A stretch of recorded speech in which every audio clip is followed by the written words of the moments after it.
സഞ്ചാരികളുടെ സുരക്ഷയ്ക്കായി പ്രത്യേക ടൂറിസം പോലീസ് സ്റ്റേഷൻ.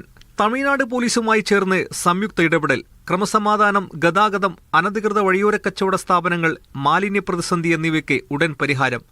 നടപ്പിലാക്കിയാൽ മൂന്നാറിന്റെ ചിത്രം മാറ്റിവരക്കുന്ന തീരുമാനങ്ങളാണ് ഇന്നലത്തെ യോഗത്തിൽ ഉണ്ടായത്.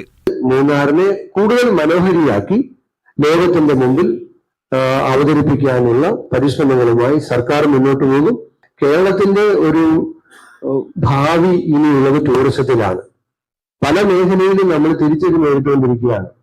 അപ്പോൾ കേരളം മുന്നോട്ട് പോകണമെങ്കിൽ ടൂറിസം സെക്ടറിന്റെ പുരോഗതി എന്ന് പറയുന്നത് നാളെ നമ്മുടെ കുഞ്ഞുങ്ങൾക്ക് വളർന്നു വരികയാണ്. നാളത്തെ കേരളത്തിന് അത് അനിവാര്യമാണ്. മൂന്നാറിലെത്തുന്ന സഞ്ചാരികളുടെ എണ്ണത്തിൽ വലിയ വർധനയാണ് ഉണ്ടാകുന്നത്. ഇതിനെ ഗുണകരമായി പ്രയോജനപ്പെടുത്തേണ്ടതുണ്ട്. പ്രദേശവാസികളെ കൂടി ഉൾപ്പെടുത്തി ശാശ്വത പരിഹാരം കാണാനാകുമെന്നാണ് വിലയിരുത്തൽ. വിനോദസഞ്ചാരികൾക്ക് നേരെയുണ്ടായ ആക്രമണത്തിന് പിന്നാലെയാണ് മൂന്നാറിൽ പ്രത്യേക യോഗം ചേർന്നത്.